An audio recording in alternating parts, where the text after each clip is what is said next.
I remember being in elementary school and searching the web for like pickup lines. Before I got comfortable with who I was, being myself, approaching a woman, I figured that the best way of going about it was to have a catchy phrase or saying to hopefully get her number. Because at the time, I thought that the hardest part of being in a relationship was getting the girl. The older I got, the more I realized that that was actually the easiest part. The hard part was after the first few weeks, first few months, both parties still enjoying each other. And so most reactions to this Duke Dennis video stop at this surface. How India Love responds, I guess whose ball it is now, her energy, her vibe, her reactions. But today I want to flip the script, because what have I told you that the real story here is not about her at all. It's about him. In a world where men say that women aren't accountable, well, I won't say all men, well, some men say that women aren't accountable. This clip shows the opposite, but it's not magic. It's emotional intelligence. And when a man can exercise emotional intelligence, the very next step is respect. And it's all throughout this clip. Duke, he's giving a masterclass. So I'm gonna break down some of those subtle, powerful ways he creates a safe place for honesty, and why men, including myself, need to pay more attention to this part of the video. Let's check it out. I feel like we might as well go ahead and address this. You feel me? What? Like, notice how he initiates the conversation. What? What you? Yeah. No. What yeah. you? With you? Yeah. Okay.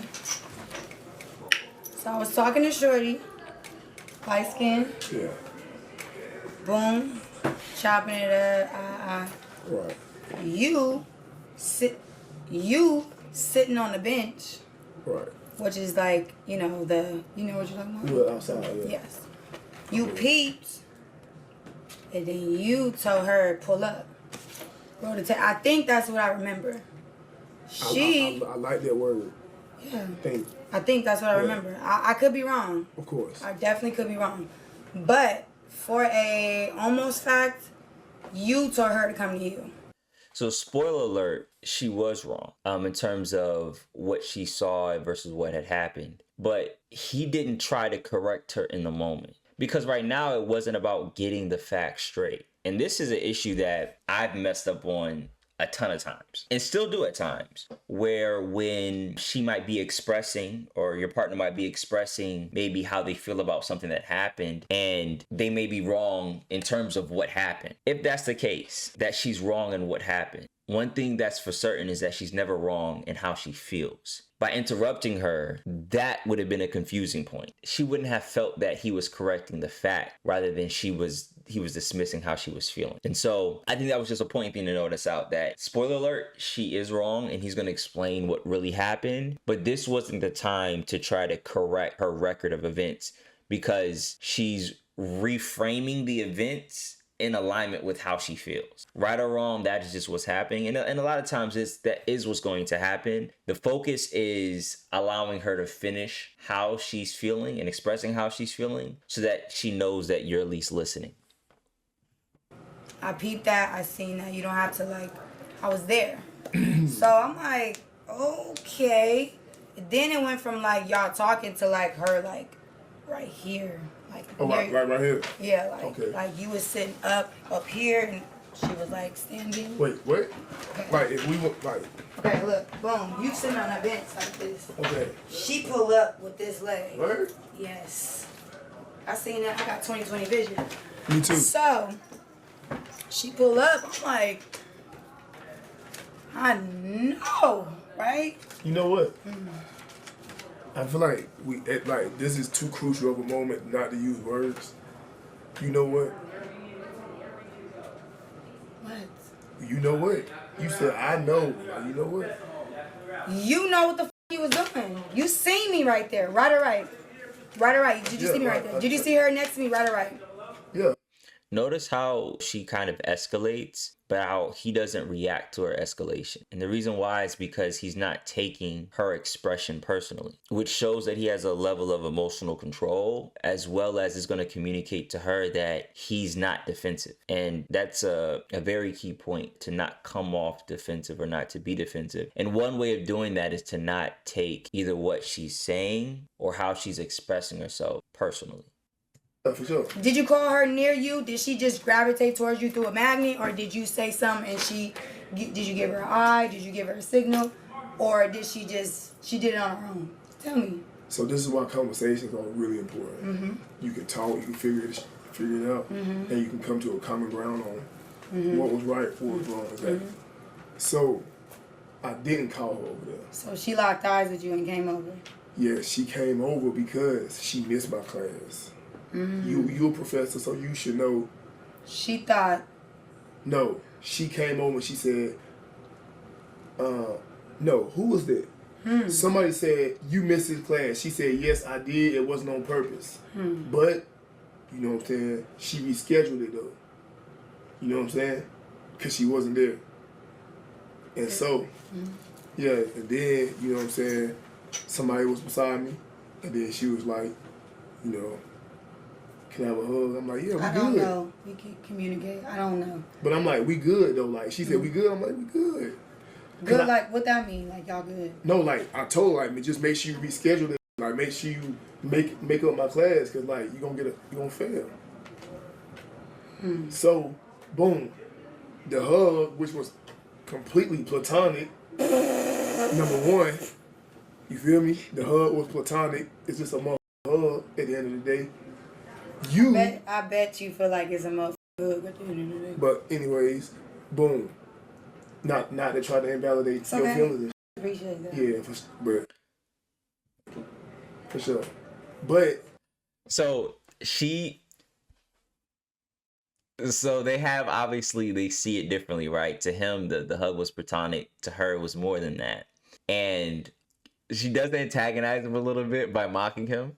He dismisses it, but course corrects very quickly to make sure that she's clear that he was more dismissive of the antagonizing, the mocking part, rather than her actual feelings. By him saying not to invalidate your feelings or whatnot. Look at how she look. I just paused. Look at how she's looking at him with that, because even though she mocked him and all this other stuff and he dismissed that, he wanted to make sure that she's aware that he's not suggesting that her feeling like that hug wasn't platonic. That's her right to feel that way. And so I just thought that was something to point out, and that is to just never invalidate how she's feeling, even if you disagree, because how she's feeling is a fact. It's just not shared, right? Like it's kind of like almost like the gray area of temperature. So like there's extreme colds and extreme hot, right? And then there's 60s. The 60s is warm for some or perfect weather for some, and it might be freezing for others. Let's keep going. but you know what I'm saying? Here's what my issue was. I'm gonna let it play out, but there were multiple different keys, right? We had he initiated the conversation. He lets her finish, even though she was wrong in how a situation might have played out, right? He let her finish. When she raised her voice, he didn't take her feelings or her expressions personally. When she mocked him in terms of course, it was a hug at the end of the day type of thing, he wanted to make sure that she didn't feel invalidated about her feelings of the hug. Now he's getting into what he had an issue with. Notice how he leads into it. This is what I had an issue with. He's going to be very direct and very clear. And he's going to express it as a boundary that's not a double standard. He's going to express it as a boundary that's not a double standard. And I think that's a key point. Boom. We was over there talking about my class. She came over and the hug was there. I'm not saying it was. Did you see me at all at any point while he was doing this? Yeah, I saw you. You didn't feel convicted to like have her back up or like? Like I said, it was platonic though. So that's okay. Yeah. So boom, right? Here's why I got an issue with it, right? One thing I don't do is toxic. I don't do petty shit. I don't do messy shit. Mm-hmm. If I feel like any of that is going on, I just remove myself. You know? So he doesn't do it, and if he sees that it's anything around, he's gonna remove himself, right? So that's where it's not a double standard. I don't do it, and I don't stick around when it's happening around me either, right? And so it's one thing if he's telling her not to do something, but he's doing it, it's not gonna land the same. I'm saying, because it ain't even that deep to be put yourself through that type of shit. So when I peep what you did, that's why I just told you, I'm like, hey, look, I don't even want to be involved in nothing y'all. Do you really feel that way? Yeah. I mean, yeah, of course, you don't want to be involved in anything. Yeah, I just feel like, you know what I'm saying, I'm too grown for that. You too grown for that. Absolutely. So just because I'm not going to go to the other clip, I guess what happened is when she thought or misinterpreted his interaction with another woman as something more, she then tried to do, I guess, make him jealous, whatever, with DDG, right? And so that's what they're kind of discussing, right? He's like, what I did, you know, what you saw was this, and they're trying to get to the bottom of that. And he's saying, hey, I had an issue with your response to that. For sure. So, you know what I'm saying? Like, I see some shit going, I'm like, oh. What'd you see? Huh? What'd you see? The pettiness. What I do? Dance? First off, let's not try to gaslight. I was dancing like prom. No, I'm saying don't try to gaslight because we already passed the point of like, you know what I'm saying? I'm telling you exactly what I did. Yeah, but we both know, like. What, did I do it to be petty? Yes. Yeah, that's what I'm saying. Was I in my feelings? Yes. Yeah, but I had every reason to feel that way. Was I supposed to respond like that? No. Exactly. Okay, look, you know what? You had every reason to feel that way. You weren't supposed to respond that way. Exactly. All right, so when I realized, you know what I'm saying? Validation, boundary. Validation, boundary. And I think a lot of the times where I've experienced conflict, and a lot of times my friends might have experienced conflict, there's always a lack of validation of the other's experience. And I'm not saying this is foolproof, because if you're not with an adult, not one in age, but in mentality, then it does not matter. You can throw all this out the window, all the little keys, all the little subtleties, all the little points out the window. But if you're with an adult that's mature and you both have a desire at least to work things out, you still need to validate her feelings and her emotions, not to dismiss your own boundaries, right? You still have to communicate that, which is what he did. He said, hey, you're right. You had every right to feel that way, but you should not have responded that way. It's very clear on why that is for him a problem. How you responded, I'm like, oh, it was a way better way to handle the assumption right there. It is. You're right.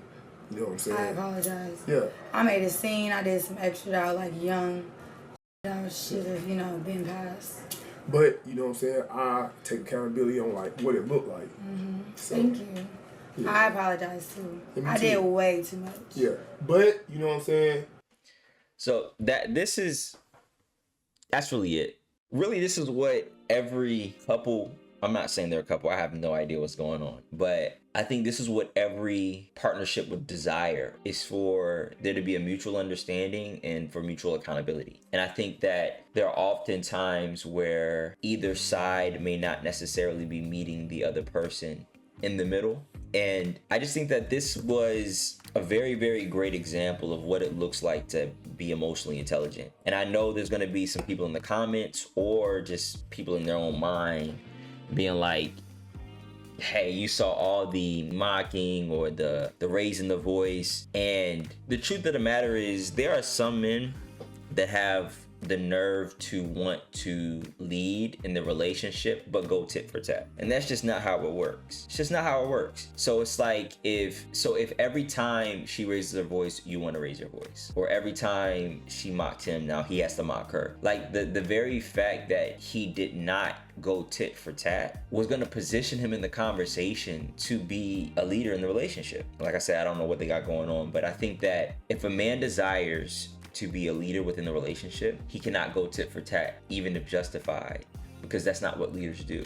She was able to see where he was coming from because he first decided to see where she was coming from. And even at the points where they disagreed, he was able to state his boundary without dismissing what she felt. Leadership is a beautiful way of being able to hold up a mirror, but a leader can't hold up a mirror for someone else unless they're first willing to hold it up to themselves. Clearer the leadership, the better the leadership, the clearer the mirror. The better the mirror, the stronger the accountability. And that's what Duke showed in this video. And that's why he got an apology.